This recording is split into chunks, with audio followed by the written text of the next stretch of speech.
As you know, an Agora needs a strong collaboration involving a lot of people. You have met our mayor, the president of AEGEE-Bergamo, but there are also dozens of volunteers through Europe.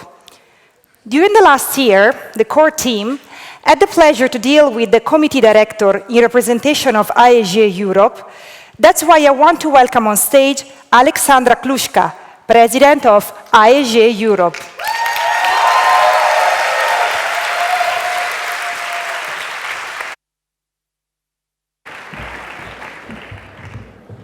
Grazie.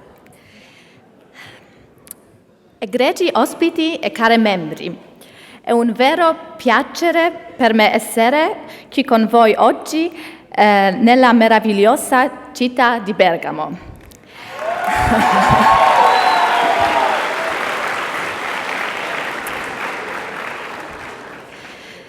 E di darvi il benvenuto alla Spring Agora da parte di AEGEE-Europe, Forum degli Studenti Europei. È impressionante ed estremamente motivante vedere una massa critica di più di 1000 giovani europei riuniti insieme.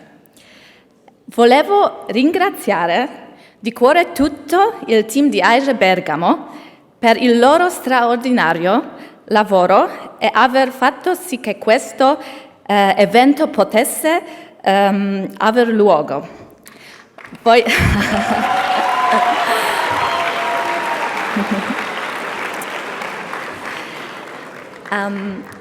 Voi siete un vero e proprio esempio di cittadinanza attiva e tutti in AEGEE siamo davvero orgogliosi di voi.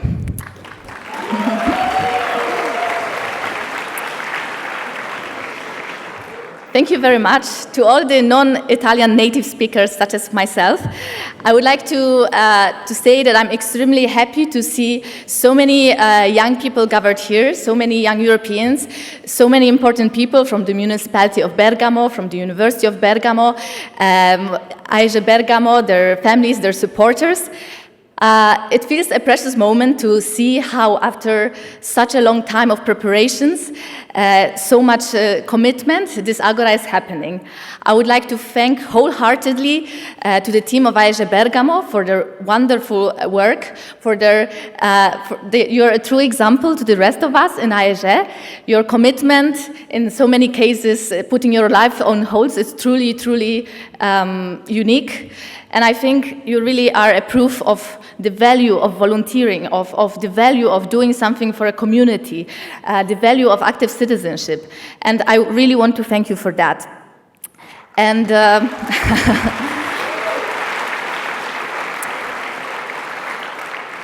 and these are exactly the values on which AEGEE has been built. AEGEE has been built in 1985, when Europe was still quite a different place than it is now. It was divided by Iron Curtain. It was the communication between European citizens was not so great. So a group of young students decided to build a movement that was meant to build a Europe of citizens, that strived for democratization of Europe, that strived for enhanced mobility, that strived for a borderless Europe. And since 31 years, our volunteers are conducting a fantastic job in linking the cities with Europe. Because what is so unique about AEGEE, for those of the guests maybe who might not know, is that we don't have a national level of governance, which means that we do exactly this, build this Europe of citizens by building very active communities in cities that are directly linked to Europe. And I think here in Bergamo, it's a great example how this cooperation between so many stakeholders in the local community can bring wonderful things. And I think that I truly want to thank to the city of Bergamo for this. I think you can be really a great role model for other cities in Europe. So please share and inspire them to do so too. Because Europe needs commitment. Europe needs active citizenship, especially now in times of crisis. We hear the word crisis so many times. Some claim that Europe has always been in crisis. Some claim that especially now, after the financial crisis, we also are facing a moral crisis, because we often talk about the values we share as Europeans of cooperation, human rights, equality, democracy, rule of law, and many others. But are we still really cherishing those values? I believe we do, but we see also a lot of moods in Europe that are against those values, and I think that it's also our role as AEGEE to bring the voice of open-minded people to also interact with others. We need to go beyond our own borders as a community and share this message. That's why AEGEE is striving for civic education to build healthy, sustainable societies. In fact, we are also even starting a European Citizens Initiative to European Commission about the importance of civic education. But we are also discussing many other topics. One of our priorities is which I know is also a great priority of Bergamo, is youth unemployment, which especially here in the south of Europe, the rates are outraging. But I think we need much more debate about what are the structural problems of it, what is the current economic narrative, and what can be the alternatives, what can be the solutions. So we really look in long-term measures, not only in the short term. We need to also fight for mobility. Like, we talk about this borderless Europe, but seeing that Schengen might be in a threat, which is so fundamental and so obvious for us, seeing that still a big part of our network and a big part of Europeans are not enjoying this freedom of movement due to visa regime. I think there's a lot of work to do, and I'm really happy that AEGEE is working on that, and I think we need much more support from outside to continue doing that. So I think we really need to continue thinking critically about Europe, challenging the current narratives, challenging the status quo. But I think it's also important that we reflect and remind ourselves of what we already achieved with the European project. In Brussels, some time ago, I was rushing to the airport, so I had to take a taxi. And I started explaining to the taxi driver that, yeah, I'm from this European organization, I'm just going to a regional meeting in Bratislava, and we will be discussing the challenges of Europe, and so on and so on.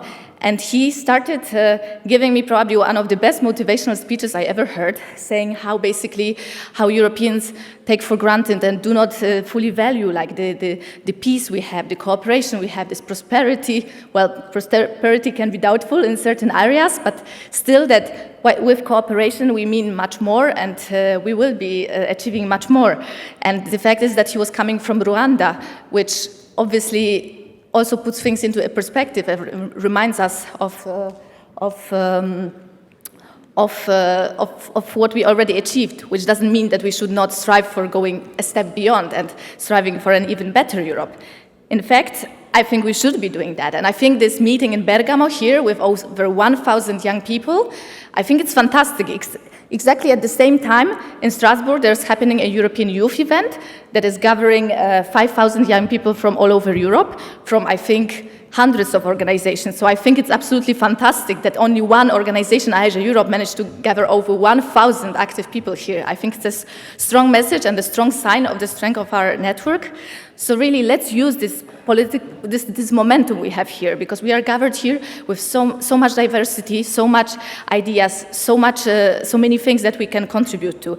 So let's try to put this vision of this borderless Europe into practice. Let's try to think how we can achieve it step by step. These are very big goals, but I do believe that we need to, if we believe in them, we can achieve them just in a certain amount of time. So I have two messages before I conclude. First, to you, to us, as AEGEANs, as young Europeans, we need to believe in yourself, believe in the skills you have, in the attitude you have. I think you're already a wonderful group of people who are so much, by the fact of being here, it means that you are already striving for more, that you are willing to devote your volunteer time for something bigger, that you're willing to listen to other Europeans. So make sure that you really believe in yourself, that you believe that by collective action we can really, really achieve a lot. And let's use it. So never doubt in yourself.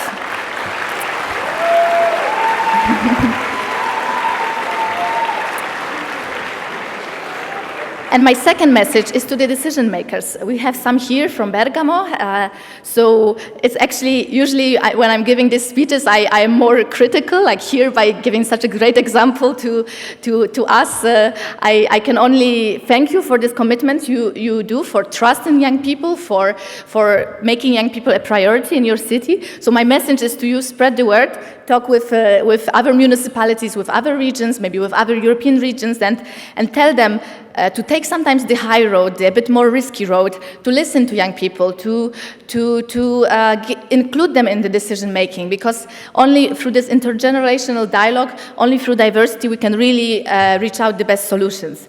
And I want to conclude because once the founder of AEGEE, Frank Benkeri, once said, "Occupy the future." I want to tell you, let's occupy the present and the future, and let's fly forward.